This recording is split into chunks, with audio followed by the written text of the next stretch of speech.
All right, welcome to Mentors on the Mic podcast. It's a new episode, a special episode, all about the Hampton International Film Festival. I am so excited to share this experience with you. This is my second film festival that I've covered with the podcast. I'm going to give you a little bit of insight as to how the festival went, and then I'm going to introduce the particular episode, and how I was able to get all those interviews. And before I go into the festival, I just wanted to say that this particular episode is available to watch, right? You can watch this video on Spotify, probably at some point on YouTube. But if you do have Spotify and you like listening to your podcasts by watching them, come on over if you're not there already. Hi to those who are there already. But the whole episode is available via video. So I was able to take video from all my interviews, and I'm videoing my intro as well. So anyway, the festival is great. I was given a lot of really great advice because I did Tribeca earlier this year, which is a big festival. And I was given advice about, trying to do the same thing, but for smaller festivals. And so because I was able to do the Hampton Film Festival, I thought, let me try it out. I was very excited about it, and I've gone to the festival as a visitor, as a watcher for many years, on and off, and so I was very excited to come in for the first time and get a press badge. And the process for that wasn't difficult. I did email people, and then they gave me a form. I filled out a very simple form. I was told that I got, that I was accepted for my press badge probably a week out. But I had no idea. What they didn't explain to me was what that badge included. So I felt like I had a better idea from Tribeca what the badge entailed, like what I was getting from a press badge. The press badge itself covers red carpets and photo calls. That's really it. There were a couple other things that they were able to provide me, but really basic level, it's red carpets and photo calls. I don't get access to screenings. I don't get virtual access to screenings. I don't even really get like a insight or some heads up as to who I can reach out to via, Tribeca did a very good job of everyone on every movie on the website. I was able to get an idea of who the PR contact was. Didn't have that for the Hamptons. But I'm very excited anyway, seeing what I got. The one sort of thing that was interesting was that all of the red carpets that I went to, I could only go the first weekend. I can't go this upcoming weekend, but this past weekend, I was able to go to, there were 4 red carpets over the course of 2 days. I went to 3 of those 4 red carpets. Those red carpets turned into photo calls, which meant that I didn't have the opportunity to interview anyone on those red carpets that I got my press badge for. So that was a little bit of a downside because I'd prepared all these awesome questions for people like Andrew Garfield, who was there, and Liev Schreiber, and Malcolm Washington, and John David Washington. They both did the piano lesson. So I was really excited to ask them a few questions, and I was there. One of them I was turned away very early. They were like, oh, they're not doing questions on the red carpet. This turned into a photo call. And the other 2, I was at the red carpet when I was told that they are no longer taking questions. And I don't blame anyone. It just kind of happens that way. But, that sort of benefit that I was hoping to get, which is if I did a smaller festival that still have big names, I would be more likely to interview people on the red carpet because there aren't as many press that goes to these festivals as opposed to Tribeca, where they get all these different outlets. It's in New York. A lot more people live in New York in the city. So, I thought maybe I would have more access to people that I would normally not have access to. Didn't have that. On the flip side, they did provide something that was really unique that I really appreciated, which is they had a filmmaker roundtable. They have another one coming up tomorrow, which I can't attend because celebrating a holiday, so I cannot go to the festival this weekend, unfortunately. It was also sad that the festival's second weekend is on a major Jewish holiday. So one where I don't do anything besides the holiday for 25 hours. But they had a filmmaker roundtable that was an hour long at the Maidstone Inn, which is a beautiful inn in the Hamptons, or at least what I saw of it, which was the lobby, and the exterior was beautiful. It had a lovely porch with rocking chairs. And you go in, you set up a little sort of area for yourself. I was very lucky. I got this corner booth. You'll see it in the video if you're watching. It's beautiful. I felt really great about that particular spot. And people come in And they set you up with filmmakers. And so I was able to, over the course of a little over an hour, interview, I believe, 7 teams of filmmakers. And some of them were directors, some of them were director-writers, some of them were producers, some of them were filmmakers, some of them were cast. And so each group was a little different. I had everyone introduce themselves for the sake of the podcast. So hopefully you can hear everyone very clearly. But it was everything from short films to feature films to docu-shorts to docu-feature films, including Adult Best Friends, which was a film that I saw at Tribeca, which I loved, and I loved the filmmakers, so it was so exciting to get to interview them. I was going to do it virtually, but this worked out even better because they were also there for Adult Best Friends for the Hampton International Film Festival. And then there was also the Kenneth Cole documentary, which was a big hit with a great filmmaker for that, great producer. So we talked about that. And then it was awesome to see the shorts and to see the filmmakers who created these incredible shorts. And there was a lot of really cool people there. At one point, some random press person kind of just came in the middle of the interview. It was kind of strange. They thought that he was with me, and I thought for a while that he was with them. But he just like kind of sat, I think probably just outside of our interview. So you might not see him on camera. I don't think you do see him on camera. But at one point, you'll kind of see us a little distracted. It's because this random person came in. It was very strange, and so it was kind of bizarre. But it happens, right? What are you gonna do? Anyway, I hope you like this. All these interviews are from that day, from that round table, that filmmaker round table is what they call it, but really it was like a round robin. It was like speed dating for press and for filmmakers, and it was awesome. And I loved that they gave that opportunity to us to meet the people, to meet the filmmakers, and get a chance to interview them. And yeah, I hope you enjoy it. Without further ado, here's the Filmmaker Roundtable interviews for the Hampton International Film Festival. You? Yeah. I'm so excited to speak with you guys, especially since I've seen your movie. Yes. I can't say the same with a lot of the people I'm talking to today. Oh, can you introduce yourselves to the podcast? Yes. Hi, I'm Delaney Buffett. I am the director, co-writer, co-star of Adult Best Friends. Hi, I'm Katie Corwin. I am the co-writer and co-star of Adult Best Friends. And I happen to have met both of you at Tribeca. So how does it feel again to get back into the swing of talking about your film? A little rusty. Yeah. Rusty, but it's good. It's coming back. Just remembering the details. 19 days. Yeah. These are names of the people involved. Yes. This is how long it's been. The theme is, about the childhood friendship surviving into adulthood, and it's something that was from our real life. Yeah. And at least we won't forget that. And we know the names, the characters are the names of us. So it's like that worked out really well. It worked out well for us. I remember when I saw the film because I met you guys before, and you had told me that you starred and wrote and then directed it as well. And I remember watching it go. It just didn't hit me that you guys were also in it. I don't know why. So I'm watching it, and I'm like, oh, and their names, and it's the same. This is so great. The movie is fantastic. Tell me a little bit about the process of making the film. So both of you wrote it. It's about you. It's based on you guys, or is it loosely based? Loosely based. Yeah. And so how was the process of writing it? What was it like? Did you guys send pages back and forth to each other? Were you in the same room writing it together?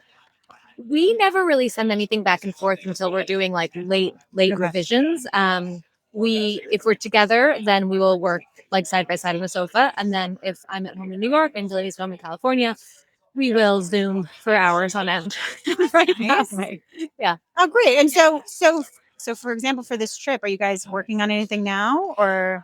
Yes, Oh, cool. We are revising a script right now, and when we're together, we try to carve an. It's easier to be in person. Zoom works great, so we'll try to like maximize our output when we're together. But yeah, we're in the process of revising something, and we just submitted a script as well. So we're excited, and I think we just really want to make a lot of comedy and hopefully, something. This was indie. I love doing indie films, amazing, and I think we want to keep doing that. But we would love to make a big comedy as well. What would be the ideal budget for your next film that you want to work on? Oh man, I don't even know. I can't even say because like it's because more than we had. Right. Fair. Well, no, because it's very intimidating sometimes to go into like another major film with like a huge budget, especially with the challenges of getting that money back. Yeah, I think with this, I'll answer that. That with this project is low budget. It is an ultra low budget, mid-low budget indie. And I think one of the benefits of that, like we were discussing, is just by it being so low, the chances of you getting your money back are higher. Yeah, Yeah. exactly. And so I think for us, there's like, we will likely, make it back just because of that. And so that is great.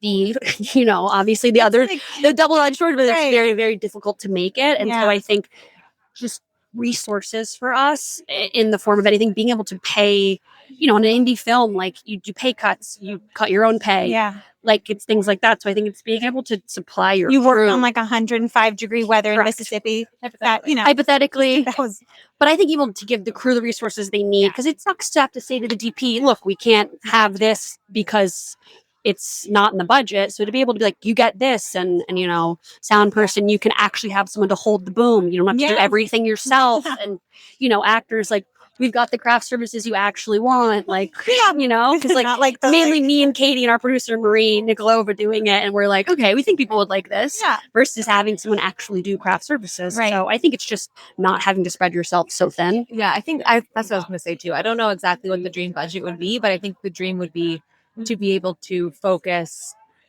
more exclusively on the official roles that you have on set, as opposed to it's like all hands on deck when the budget's tight, which is great because it builds camaraderie and you learn so much. And at the end of the day, you just feel so tired but rewarded from everything that went into it.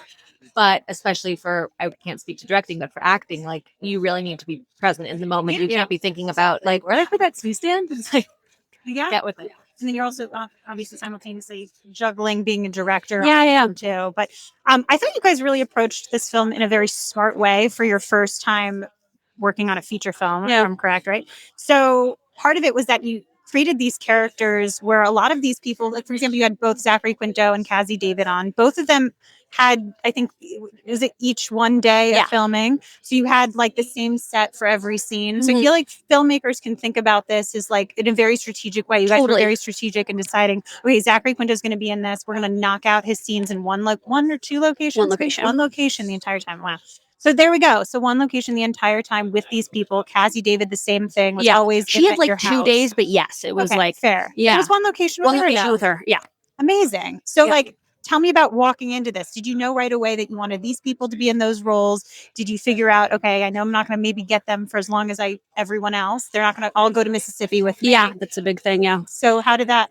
I think we always were like, when we were writing it, because I had done a little bit of line producing, and so I kind of had an idea of, and I was a PA, like a first team PA with cast, so like I had an idea of scheduling and like all of that, and like, okay, you can maybe get this actor for a day, so write this scene in, like, to your point, we'll write this scene in one location, with the hopes we can knock someone like Zachary Quinto out in a day. And he's an EP on the project, and we know him. Marie Nikolova, our producer, works for him. So like that was a more approachable ask. But yeah, I think when you're making your first feature, it's really great to have, unfortunately, because I think you have to split your brain, a producerial fiscal approach to it, because you can get a lot more with a bigger person the less time that you have to use them. So I think for us, we were like, okay, we're going to have, Cazzie and Zach and some of the larger people, like Casey Wilson, just on Zoom. She was in London shooting. Cute. Yeah. All those Zoom calls. She was in London. How'd you get her involved in it? Zach Quinto, I believe, emailed her. That works. And so she was just on a Zoom call, so we were able to. So funny. Yeah, and she's so funny. There were these great Zoom calls where you were. Katie wrote all of those because it's really. Oh, I love that. I mean, ripped from the headlines of a very difficult job I once had. Fair. Emotionally difficult. You're like, I don't want to turn. It's like for people who don't want to turn their camera on, and they're like, I know I have Which to work was right me. now. I'm like, it's not in my contract. It's You true. can't make me. It works. And then they're all having like an emotional powwow, and you're like, I just don't want to be here. I'm here for money. Yeah. It was so great to see you So guys. great to see And you. We'll see you around. We'll see you this I had weekend. the people from FRIKIS. They're amazing. They're The movie's amazing. And I was thinking of you guys. They're wonderful people, and I love that movie. If any, go see that movie when it's out. They know more about it, but I've seen it, and it was awesome. Yeah. Well, thank you. Thank you. Bye, guys. See you later. Have fun. I'm Michelle Miller. I'm with Mentors on the Mic podcast. We specifically focus on mentors in the industry and how they started their careers, how they moved up, and a lot to do with process. So first, can you introduce yourselves and the film that you are representing today? Yeah, I'll start down here and then pass down. I'm Michael Schwartz. I'm one of the writers and directors of Los FRIKIS, along with Tyler Nilsson. I've heard such great things about this. I was talking to Delaney Buffett earlier and a couple other people. I think they're here somewhere, but they were talking about how excited they are. So they're here with adult best friends, but they're now our adult best friends. So it's crossing over. And that's tonight, right? It is 7 p.m. 7 p.m. So I'm Eros de la Puente, and I play Goose in the movie Los Freaks. That's not a spoiler, right? No. Okay. No. I am Hector Medina. I'm one of the actors in the movie, Los FRIKIS. And I'm Rebecca Kirsch Tomlinson, and I'm one of the producers on the film. Fantastic. So tell me a little bit about what the film's about. Los FRIKIS is a movie set in early 1990s Cuba, and it's about a group of Cuban punk rockers that inject themselves with HIV on purpose to find freedom. And it's so much. It's a really easygoing material. It is, honestly, it is. It's so much more fun to watch than you think it is from that log line. Fair. It's what they find is paradise. Like they go. It's a very troublesome time in Cuba where there's not a lot of food, there's not a lot of freedom from the government there. And if they go to the sanatoriums, they can play music, they can have more access to food, they can be with their friends. So it's sort of an exploration of trading a long future and for a few years of bliss, and sort of that negotiation that we all make in real life too. All the time. We always have to make those choices. Yeah. Fortunately. So how long was filming for this? We shot for 31, 32 days in the Dominican Republic, but I was going to ask location. So Maybe. the Cuban government has to approve scripts to go and shoot movies there. So it was really important to get the Cuban actors. Mhm. So we got 20 to 25 Cuban actors. That's amazing. To come to the Dominican Republic. So like, what was your experience? It wasn't easy. It was so crazy because the final date to go to the Dominican Republic kept like moving, and sorry, and I got to a point where I was like, it might not happen. Like it might not happen, and I don't want to get my hopes too high. Yeah. But it did happen. It did happen, and it was beautiful. And it's crazy, but from the very first moment we got to the Dominican Republic, we kind of knew each other. There was like a huge hug at the very beginning, and it felt like family from that very. You remember? I know, I know. It's like it was like an emotional hug, but also like you're finally here. Like we're doing this. So yeah. And how did you come across the project? How did they find you? I am Cuban too. I'm living in Miami. And Rebecca just called me, That works. and I get into the project, working with there and with they, and then I made the casting, and that's it. Please, you're next. First, I did an audition for Gustavo. I did like three. No, really. A friend of mine. Wait, let me tell you the full story. So, if I was very far from La Habana, which was the place that the first, like the self tape were happening, and I was so lazy, and I was like, I just can't make it there. It's too far away, and I don't even know like what what this movie's about. I was like, next time. But a friend of mine was like, there's like a Dominican Republic. He didn't know. No, nobody knew at the moment, but there's like these project casting people going on, and I want to send mine. So he recorded mine, and I recorded him, and we did all of that together, three of us. I didn't get that role when I auditioned for it, but after it, when I went back to La Habana and I got more less lazy, I was like, I'm gonna go in person and do it. And then I did an audition for the lead one, Yeah. but I auditioned for a very small role. You saw the tape; they liked it, and then I got the big call that was like, uh, they wanna cast you, like they wanna audition you for the lead one, and I was like, what the fuck? I was, what's going on here? And I never did like a movie before, like not not even as a second, like as a supporting role, and they want me to audition for the big one, and I was like, wow. I started to get nervous. The audition was chaotic. At least I thought so. In your mind. In my mind, it was there was a truck making sounds like it was so many people in front of me, so scary. And I did it. 5 days went by, nothing. And I always talk about this because it was such a powerful memory. When the person who was in charge of like doing the casting in Cuba told me, she was like, "You got the role," and I was like, "Yeah, but like which one? Okay. Like which one?" And you got the lead, and I was like, I bought flowers for the lady after I did the. I went and bought flowers and took it there.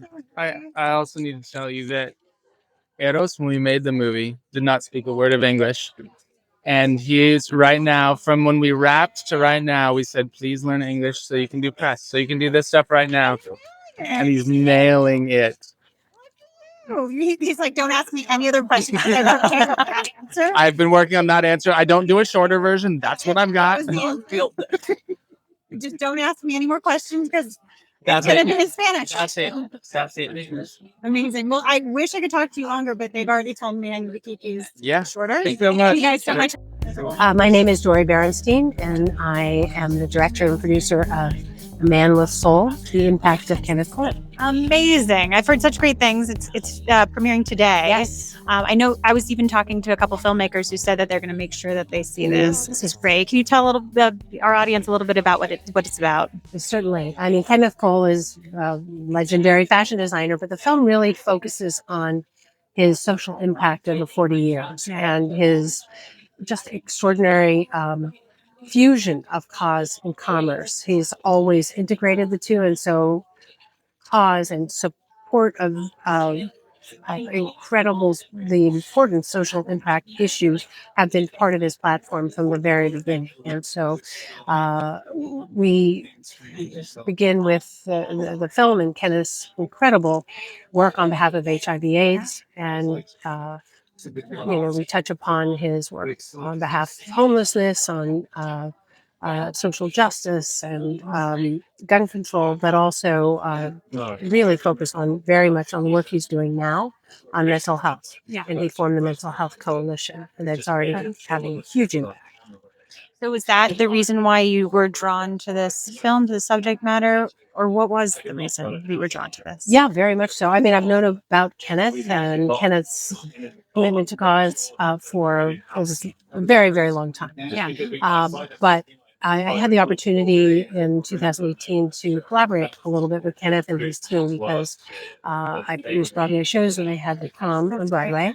And Kenneth's productions came on board as our social impact partner. And it was then that I saw firsthand just the depth of that commitment, that authenticity, and just the hands-on work. It's not something Kenneth always mailing it. It's not something that his team was doing alone. He was in the trenches.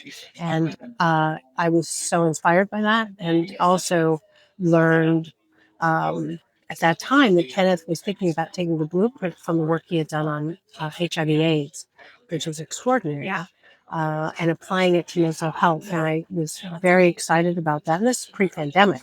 Right. Oh, yeah. And so, I stayed in touch with him, and as that started to take shape, I reached out because I felt that it was a very important story to tell, very inspirational story to tell. So it's difficult, I think, to make sometimes documentaries about specific people because you really have to find the story, right? You have to find, everyone always feels like they can write a book about themselves or they can have a film about themselves. But I think it really is important that a filmmaker goes, okay, but this is where I can find the story. So how did you come across that? How did you go? I know exactly, and maybe it was right away, but where is this going to go? How am I going to tell this person's life and showcase him, but also have an arc or have something that people can grip onto? Well, what I love about documentaries is you never really know where they're going to go. And, you have an idea going in about why you want to make a movie. And as much as I knew about Kenneth and his work, there was so much I didn't know. And as much as I knew about his impact, I had no idea that it was so massive. And I think that was a real reason why, I wanted to figure out how to tell the story because, he's very humble and he was reluctant to have a doc done on him. And understandably. Yeah, because it's about cause, it's not about Kenneth. Right. And so figuring out how to tell the story was really challenging because you're talking about 40 years. And it's very much also about the fusion of cause and commerce and how from the very beginning he integrated cause into his platform. Wow. Which really was, nobody was doing. Yeah. And so it set a bar of corporate social responsibility and figuring out how to weave that, how to make sure that we're establishing his life as a global fashion leader, and how the push and pull of cause and commerce kind of has always existed, and he has never sacrificed cause or commerce. And I thought that back and forth was a really important thing to document in addition to the individual causes. And of course, really focusing on the work he's doing now with mental health. For sure. And then I have to ask then, because you also said that you produce a lot of Broadway shows. Are you producing anything right now that's out or coming up? Yes, I have. I'm part of the stereophonic team. Love. Oh my God, it was so good. I mean, I'm sure you get that all the time. It's one of my favorites. I'm a little obsessed with it myself. So good. Yeah, I love it. And then I have a big musical. And it's also the most Tony, was it nominated show of all time? Play of all time. Mm-hmm. Yeah. Yeah, incredible. Very, very proud of that. Amazing. And anything else that you're working on film related coming up? Film related, yes. I have 2 documentaries that are in post production. Amazing. How do you juggle both films and post production? It's a lot. It's challenging. Yeah. I'm like, and you're here. It's challenging. One is on Kenny Loggins. Oh, great. Because I seem to be specializing in movies about people named Kenny. And the other is on ragtime, actually, because it's an important, beautiful musical and an important story to revisit right now with everything that's happening in the world. Fantastic. Well, it was a pleasure meeting you. Thank you so much for talking with me. Absolutely. Thank you. I hope the screening is phenomenal. And I really appreciate that. Thank you so much. Talking about it. I can't wait to see it. Thank you. Lovely to meet you. Take care. Thank you so much for listening to Mentors on the Mic. If you enjoyed the episode, please share it with a friend in entertainment you know would love it. Let me know what you've learned or what stayed with you on our Instagram at Mentors on the Mic. I love reading your messages. You can also find me at Michelle Simone Miller on Instagram. On both accounts, I'll be sharing even more information about our mentors. Talk to someone about what you learned today who would really appreciate it and send them the episode. Also, if you love the show, please go ahead and leave us a rating and review on iTunes. It really makes a huge difference in growing this. It makes it easier for people to find our podcast, and I love reading your reviews. So thank you so much, and I'll see you next week.